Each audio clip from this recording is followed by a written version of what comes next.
Good evening, everyone. I'm Cam LaValle, and this is News Channel 34. After holding steady for the past couple weeks, the rate of new positives and active cases of the coronavirus are starting to fall in Broome County. County Executive Jason Garnar says that the surge that followed holiday gatherings appears to be subsiding. Garnar also reiterated his support for resuming high-risk high school sports in the county. The county health department is meeting with local school districts to develop safety guidance in accordance with their concerns. Garnar says that once all sports receive the green light, other extracurricular activities should be examined as well. There's a lot of students that are involved in other activities that can't go on right now, that the state is not permitting. Students in drama and music and other types of activities. And it's my hope that since the state has allowed high-risk sports to occur, that the state starts to look at other things that are happening with students and their activities. Garnar could not provide a specific timeline for when the guidance will be released. Because athletic conferences like the STAC cross county lines, they're working with neighboring health departments to develop a set of uniform rules. The county's mobile testing site will finish its stay at the Oakdale Mall this week and then transition to MacArthur Park in Binghamton for the next 2 weeks. Well, here are the latest COVID-19 numbers for Broome County. There are currently 1,231 cases of the virus in the county. 110 of them are new. 167 people are in the hospital. However, 10,454 have recovered.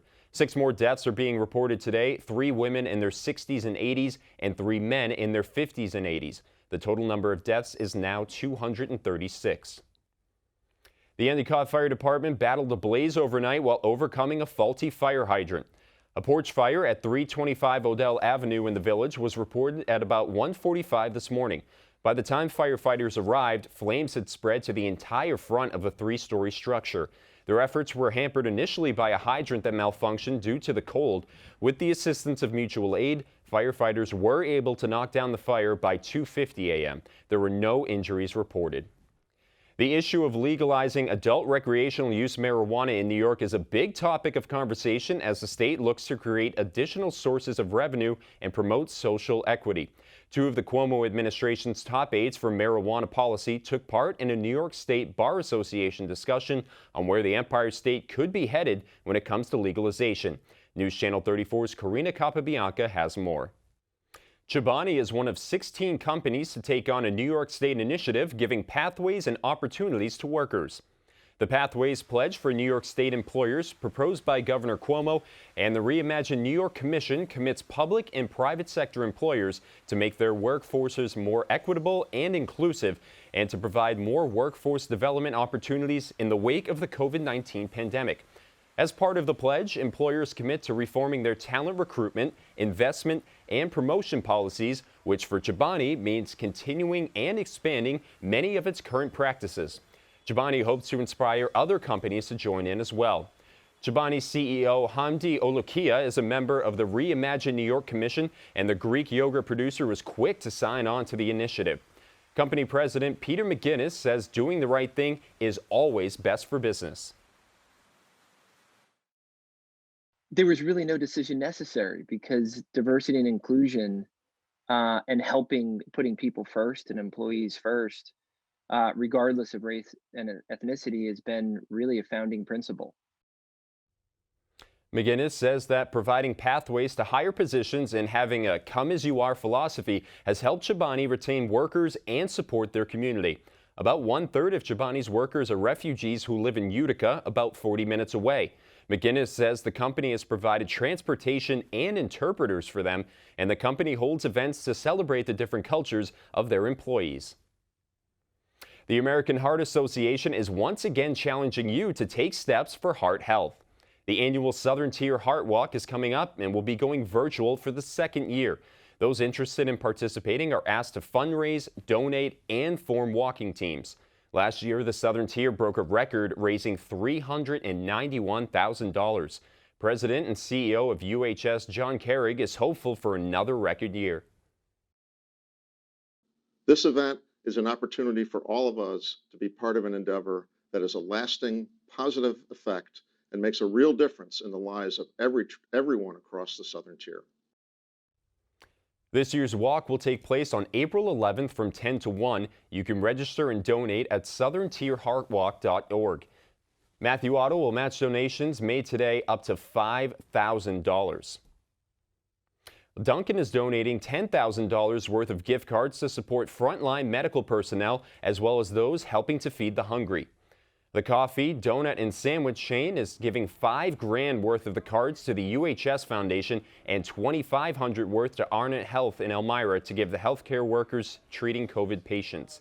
It also gave another $2,500 worth to the food bank of the Southern Tier to distribute to its volunteers. Dunkin' also donated 250 pounds of coffee to the organizations.